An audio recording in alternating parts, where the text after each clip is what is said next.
नमस्कार सर्वांना. मी कल्पना तुमचे अगदी मनापासून स्वागत करते.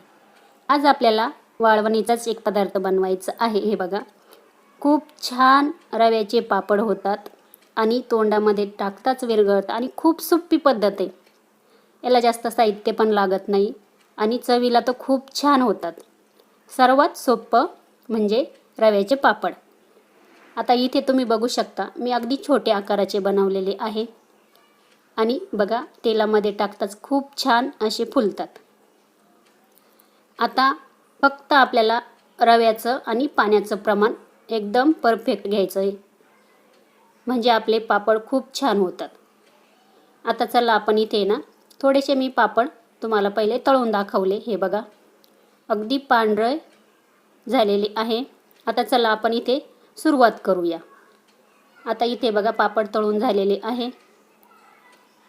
आता सर्वात पहिले आपल्याला रवा घ्यायचा आहे. रवा तुम्ही कोणताही घ्या. आता इथे माझ्याकडे हा जाड रवा आहे आणि 1 वाटी रवा घेतलेला आहे. रवा स्वच्छ करून घेतलेला आहे. फक्त आपल्याला भांड्याचं प्रमाण लक्षात ठेवायचं आहे. आता मी 1 वाटी रवा घेतला आहे. आता तुम्हाला पाणी पण मी सांगते किती घेतलेलं आहे. बघू शकता, पाणी मोजू शकता इथे तुम्ही.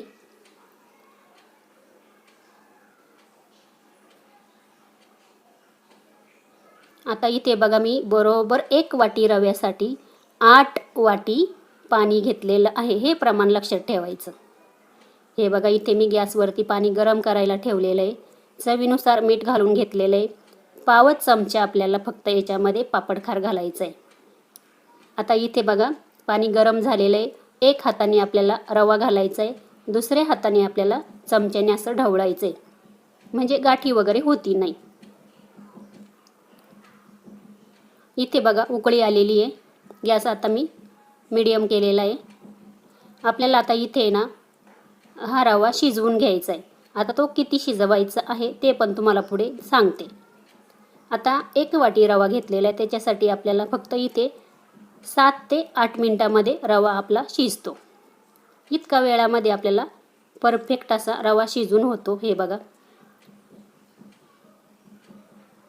ह्या पद्धतीचा रवा आपल्याला शिजवायचा आहे. छान झालेला आहे, इथे शिजवलेला आहे रवा. गॅस मी आता बंद करते. थोडं आपण कोमट होऊ देऊ. आता इथे बघा, छान असं थोडंसं मिक्स करून घेऊ. आणि बघा, आपल्याला पातेलं थोडंसं जाडबुडाचं घ्यायचं आहे आणि मी स्टीलचं पातेलं घेतलेलं आहे. हे बघा, गॅस बंद केलेला आहे.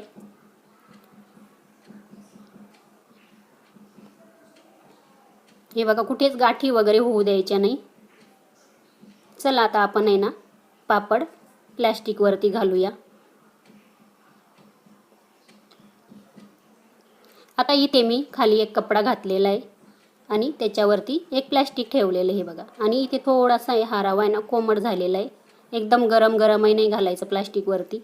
हे बघा, 1 चमचा घालायचं आहे. आता तुम्हाला तुमच्या अंदाजाने छोटा मोठा पापड बनवायचा, त्यानुसार तुम्ही इथे पळीनं हा रवा ओतायचा आहे आणि पापड बनवायचा आहे. आता इथे मी प्लॅस्टिकला तेल वगैरे अजिबात लावलेलं नाही आहे. हे बघा, आणि छोट्याच आकाराचे मी बनवलेले आहे. हे बघा, अजिबात इथे आहे ना पापड खाली प्लॅस्टिकला चिपकून राहत नाही. खूप छान होतात.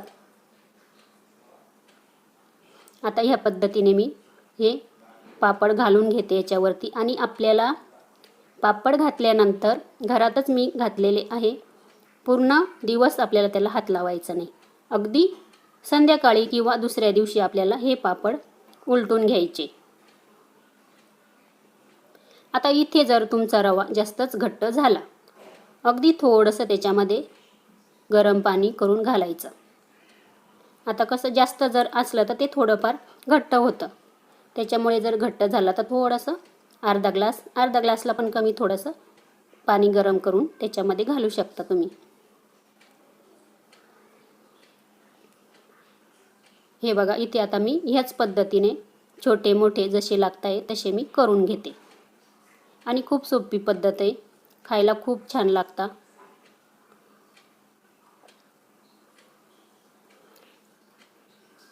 आता इथे मी सर्व पापड ह्या पद्धतीने करून झाल्यानंतर दुसऱ्या दिवशी मी उलटे करणार आहे आणि त्याच्यानंतर मी उन्हामध्ये 2 दिवस असे वाळवून घेणार आहे. आता इथे बघा सर्व पापड मी बनवून घेतलेले. हे बघा काही छोटे आकार बनवले, काही मोठे आकार बनवलेले आहे. हे बघा आणि घरामध्येच मी टाकलेले आहे. हे बघा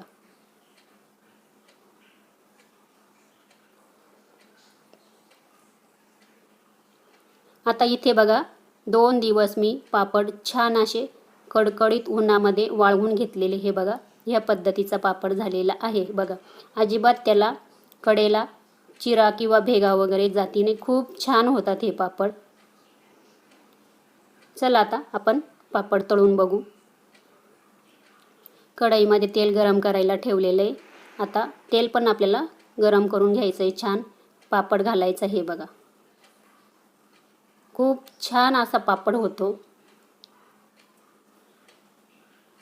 आता तुम्हाला जर जास्त क्वांटिटीमध्ये बनवायची असतील तर ज्या भांड्याने तुम्ही रवा मोजून घेतला त्याच भांड्याने तुम्हाला 8 भांडे पाणी मोजून घ्यायचं. हे लक्षात ठेवायचं आहे. हे बघा पापड खूप छान झालेला आहे. अजून मी 2-3 पापड तळून घेते. फक्त आपल्याला मीठ आणि पापड खार म्हणजे असं व्यवस्थित असा त्याचं प्रमाण झालं पाहिजे. मिठाने खारट झाले तर अजिबात पापड चांगले लागते नाही. हे पण लक्षात ठेवायचं. मीठ थोडं नेहमी कमीच घालायचं, कारण का वाळल्यानंतर हा पदार्थ कोणताही पण खारट लागू शकतो. बघू शकता इथे मी बरेचसे पापड असे तळून घेतलेले. आता इथे बघा अगदी हात लावताच पापडाचा तुकडा पडतो. हे बघा आता तुम्हाला दिसेलच. खूप छान होता पापड आणि तुम्ही नक्की करून बघा. तुम्हाला पण आवडेल आणि घरामध्ये सर्वांनाच आवडेल. चला संपूर्ण रेसिपी बघितल्याबद्दल तुमचे खूप मनापासून धन्यवाद.